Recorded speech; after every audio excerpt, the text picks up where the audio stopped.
we are talking, or I'm talking about how I get worried when I see renovators do this.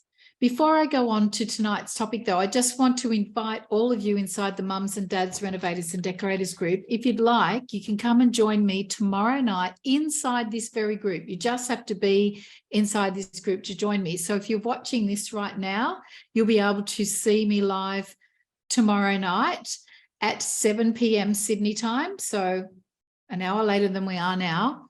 Come and join me. I am talking about leveraging your strengths to maximize your financial success and fulfillment. Both of those are really important, but they're really important at the moment because, as you know, with the economy and the environment as it is and the stuff that the media is saying, I am meeting a lot of people who aren't in a good headspace at the moment when it comes to money, organising their finances, being worried about rising interest rates, thinking, does manifesting even work anymore?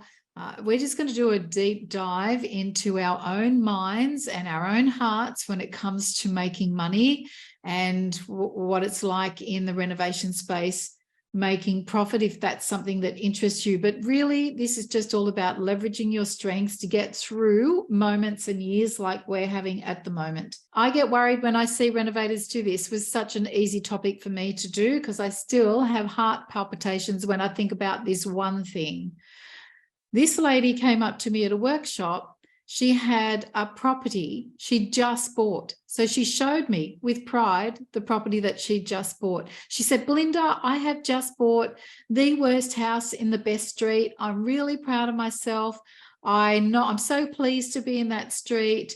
How much money do you think I'm going to make? And when I did a deep dive then and there into the facts and figures as I could see them from sold properties in that same street, in that same area, and what she'd paid for the property, my little heart went, oh, I actually don't think you're going to make any money at all. I think if you love living in the street, that's fine. But if you've done it for a flip, if you've bought this property to flip, there were other better deals around that you should have grabbed.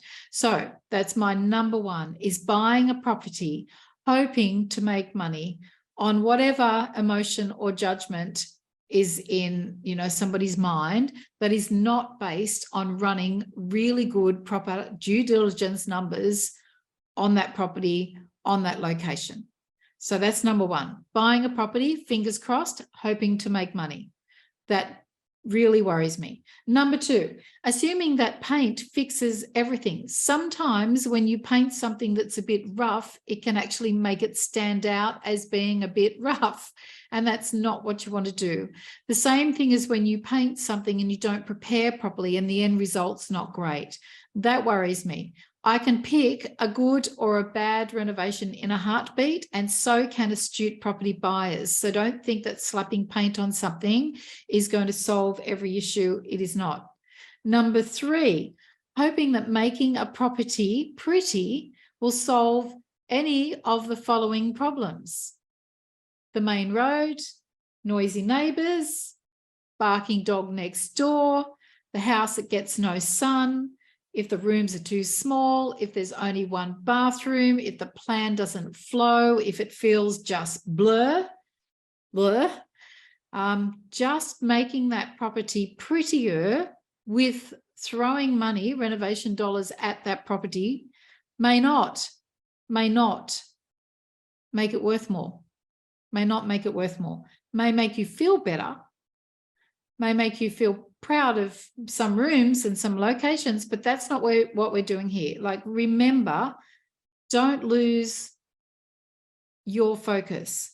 I really get worried when people take advice from others who really don't have a clue in the renovation space. They might be kind-hearted and want to offer their advice, but if they don't have a clue, don't let them steer you off the path. Always come back to your mission. And at Renovate and Real Estate, our mission is always to renovate on time and on budget, to stretch those profit margins as big as we can, to enjoy the whole process, to improve our skills along the way, to make some money, to have some fun.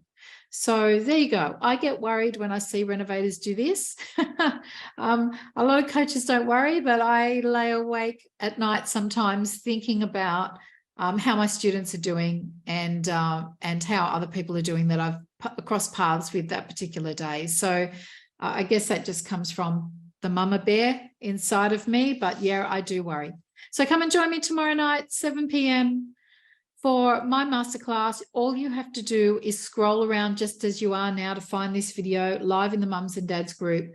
And thank you for joining me. Thanks, Tao. Thank you, Kirsten. Nice to have you on board. And I'll see you next week at 6 o'clock. Bye for now, guys. Mwah.